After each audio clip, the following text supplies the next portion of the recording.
restricted waters. However, I would like to highlight here that escorting operations are conducted only by the independent deployers between point Alpha and Bravo. The ships under various task forces do not escort ships but can provide supported transit to a ship vulnerable to piracy under request. Under supported transit, a naval ship is kept within 30 minutes of reaction time from the ship being protected. In the Somali Basin, the counter-piracy campaign is conducted in 3 stages, which include insight, contain and disrupt, and find and neutralize. During insight phase, intelligence is obtained on the pirate activities along Somali coast. Containment and disruption is done through placement of counter-piracy ships along high-probability pirate anchorages and towns. Finding pirates and their neutralization is done against pirate dhows which manage to escape to the high seas from the Somali coast. During our tenure in command, around 36 disruptions of pirate mother vessels were carried out. The salient disruption areas are shown on the slide.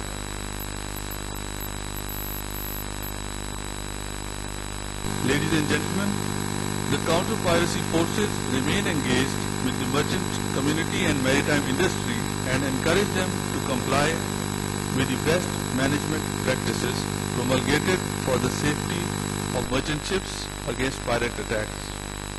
BMP-4 is a comprehensive document recommending a number of measures ranging from bold maneuvers, use of water cannons to having a protective citadel.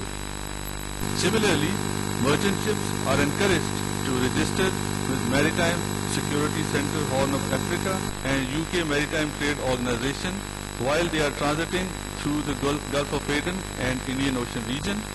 The advantages are regular updates on piracy-prone areas and incidents, fastest channel to inform counter-piracy forces in the vicinity if the ship is in danger or under attack, best channel to route requests to independent deployers in the vicinity for joining convoy through IRTC, and their services are available 24 hours a day and 365 days a year. Embarkation of armed security teams is also encouraged as it provides the best bet against a pirate attack. It was our experience that a ship with an embarked security team was never pirated.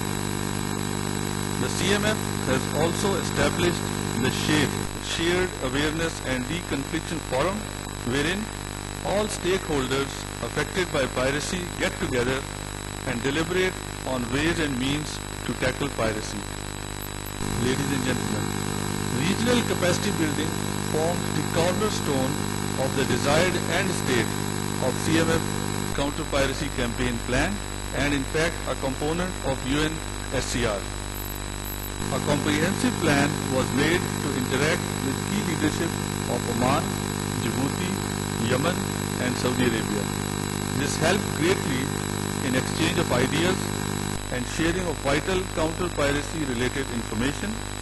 Similarly, ships going for a port call were encouraged to interact with local key leadership, maritime community and naval forces. The overall aim is to provide training in counter-piracy operations to maritime forces of the country, be it Navy or their Coast Guard. Conduct joint exercises in order to develop interoperability and enhance level of information sharing.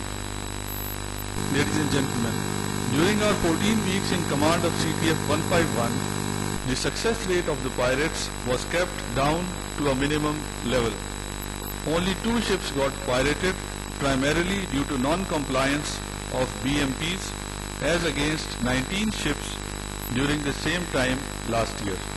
Similarly, there were 7 ships in pirates' custody on 15 January this year, as against 19 ships during the same time last year. The slide shows some of the important statistics. These statistics speak of the success of the counter-piracy campaign plan. Here, I would like to highlight that this was only possible due to good coordination between all task forces and the independent deployers.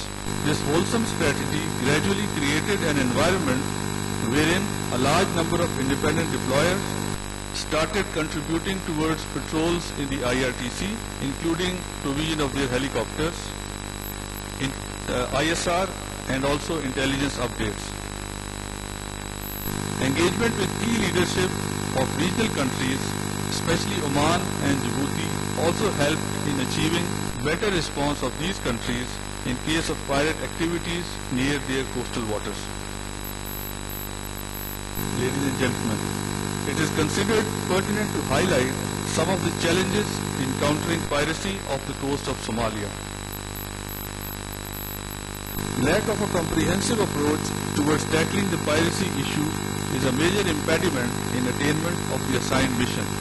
While the naval component is active in deterring, disrupting and suppressing piracy, the progress towards the political engagement ashore with Somali authorities and improving the economic conditions in Somalia is not being pursued with the same vigor. Hence, piracy, which is a symptom of the instability in Somalia, is being tackled without any headway towards addressing the root causes. Lack of effective legislation to prosecute the pirates in regional countries is resulting in a catch and release approach by the naval forces in dealing with the pirates. Once the pirate skips or dhows are apprehended, counter-piracy forces prefer to throw the piracy-related paraphernalia overboard and let the pirates go rather than taking the pirates to a court of law. Hence, the pirates return to the sea with greater vigor after a few days. This approach has also emboldened the pirates who fired upon one of the Italian Navy ships, Andrea Doria, while it was approaching their dhow for a compliant boarding. Lack of requisite force flow is another impediment to maintaining effective counter-piracy presence in the vast area of operations. It was felt that there were not enough ships available to effectively guard the high-risk Goa IRTC region, conduct containment ops off the coast of Somalia, and at the same time deal with pirate action groups on the high seas in the Indian Ocean region.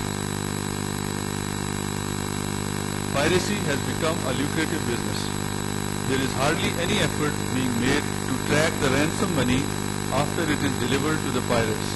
If this money is tracked and the actors involved are identified and prosecuted, it would be an effective deterrence for all those involved. There is also a need to track down the sponsors, financiers, officials who are the main characters and beneficiaries of the piracy value chain. Till such time this is done, piracy is likely to grow in the foreseeable future. While EU and NATO are engaging with counter-piracy actors ashore in Somalia and Puntland, there is no such engagement by the CMF.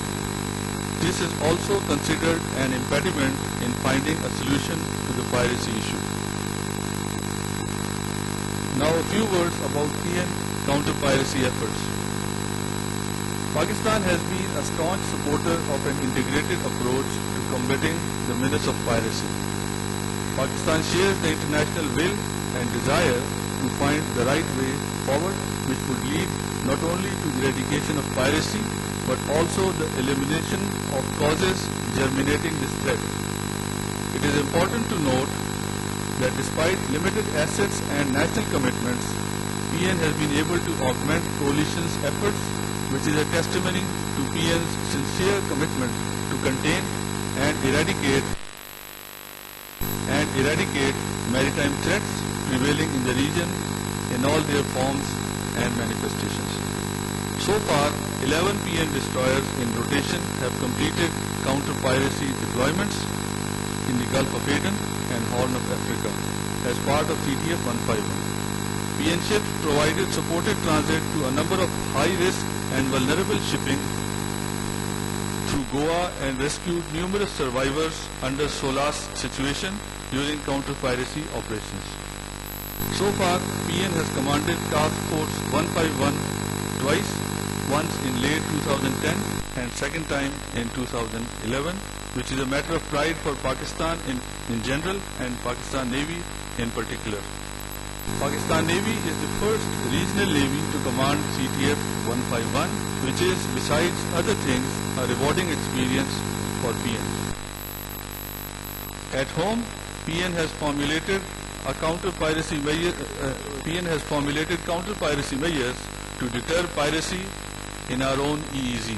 Fleet units are regularly tasked to conduct piracy sweeps and also conduct surveillance of the area of interest to locate pirate groups, suspicious boats and mother vessels. Guidance and appropriate instructions are also provided to Pakistani flag carriers which are scheduled to transit through high-risk piracy areas.